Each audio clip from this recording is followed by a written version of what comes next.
take courage. Don't be afraid. For many the boat of Christianity seems to sink, overwhelmed by the stormy sea and the contrary wind, because so many see that the boat of the Church of Rome has already sunk, and is sinking more and more. Unbearable scandals, which the national and world news shows to us every day. Cardinals, archbishops, bishops, priests, condemned and forced to resign for the abuses committed, and for those governed against the innocent, against the little ones, even those with disabilities. As we have heard in the chronicles of these last hours.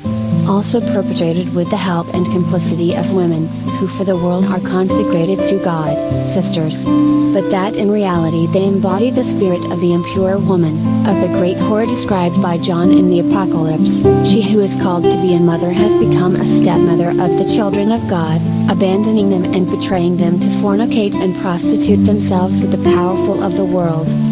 This is what had been prophesied, and this is what is happening. For this reason, that boat that is the Church of Rome today sank, because it did not trust those words of the Lord, "Take courage.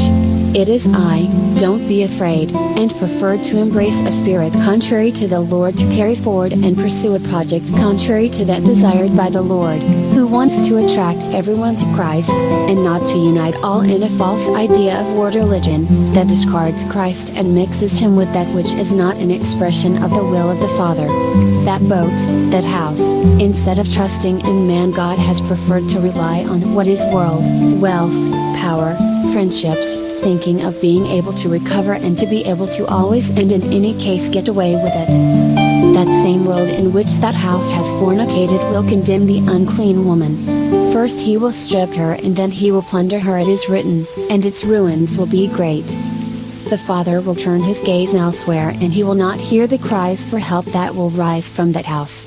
But in all this the boat of the Church of Christ will not sink, the underworld will never prevail over the Church of Christ, which is animated by the Holy Spirit. In time and for time the Father intervened in history, in order not to make Christianity sink. In this land of love and his infinite mercy, the Father again sent a part of himself, to reach out to his faithful children who have not betrayed Christ and his true church, one, holy, and universal.